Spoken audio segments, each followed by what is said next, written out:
Welcome to கசனா kitchen. இன்றைக்கி நம்ம ரொம்ப டேஸ்டான எக் ஸ்டியூ எப்படி பண்ணுறதுன்னு பார்க்க போகிறோம். ஃபஸ்ட்டு அதுக்கு தேவையான இன்க்ரீடியன்ஸ் என்னென்னு பார்த்துடலாம்.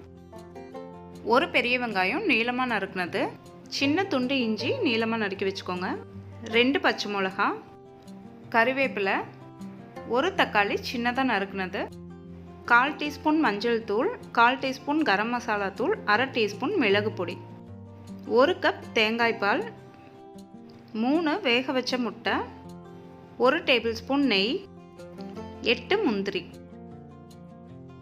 ஃபஸ்ட்டு ஒரு பேன் ஹீட் பண்ணிவிட்டு அதில் 3 டேபிள் ஸ்பூன் அளவுக்கு ஆயில் சேர்த்துக்கலாம்.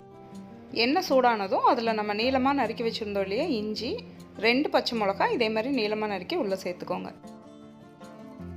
அது கூடவே நம்ம நறுக்கி வச்சுருந்த வெங்காயம், கொஞ்சமாக கறிவேப்பிலை ரெண்டையும் சேர்த்து நல்லா வதக்கி விட்டுறலாம்.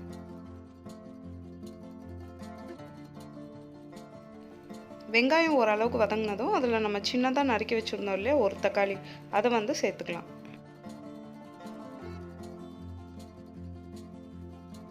இது கூடவே இப்போ நம்ம தேவையான அளவு உப்பு, 1/4 டீஸ்பூன் அளவுக்கு மஞ்சள் தூள் ரெண்டையும் சேர்த்து நல்லா வதக்கிடலாம்.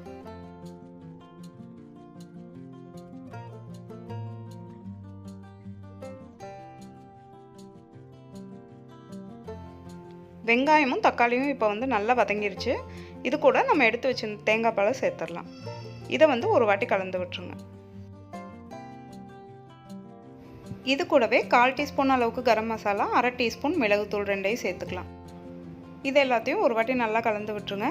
மிளகுத்தூள் காரத்துக்கு ஏற்ப போட்டுக்குங்க. நம்ம ஆல்ரெடி 2 பச்சை மிளகா வேறு சேர்த்துருக்கனால நான் 1/2 டீஸ்பூன் மட்டும் போட்டுக்கிட்டேன். அதுக்கப்புறம் நம்ம எடுத்து வச்சுருந்தோம் இல்லையா முட்டை, அதை இந்த மாதிரி 4 சைடும் நல்லா கொஞ்சம் லைட்டாக கட் பண்ணிவிட்டு உள்ளே சேர்த்துருங்க. மறுபடியும் கொஞ்சம் கருவேப்பிலை போட்டுடலாம். அவ்வளோதான். இதை ஒரு 2 நிமிஷம் கொதிக்க விட்டு ஆஃப் பண்ணிட வேண்டியதுதான். இப்போ கிரேவி கொஞ்சம் திக்காயிருச்சு. நான் இன்றைக்கி சாதத்துக்கு வச்சுக்கிறனால கொஞ்சம் திக்காகவே வச்சுக்கிறேன். நீங்கள் இதே ஆப்பம், பரோட்டா, ப்ரெட்டுக்கெல்லாம் வச்சுக்கிற மாதிரி இருந்தால் இன்னும் கொஞ்சம் தேங்காய் பால் சேர்த்துக்கலாம். அடுத்ததான் நம்ம நெய்யில் முந்திரி வறுத்து கிரேவியில் சேர்த்த போகிறோம். அதுக்காக நான் 1 டேபிள் ஸ்பூன் அளவுக்கு நெய் சூடு பண்ணிக்கிறேன்.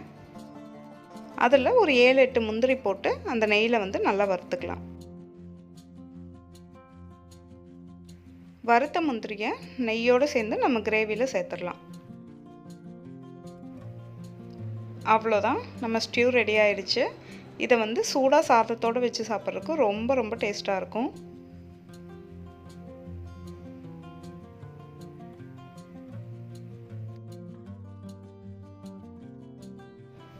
நம்ம பண்ண எக் ஸ்டியூ உங்களுக்கு ரொம்ப பிடிச்சிருக்குன்னு நினைக்கிறேன்.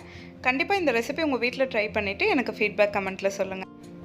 நீங்கள் இதுதான் ஃபர்ஸ்ட் டைம் நம்ம சேனல் பார்க்குறீங்கன்னா கசானா கிச்சனுக்கு சப்ஸ்கிரைப் பண்ணுங்கள்.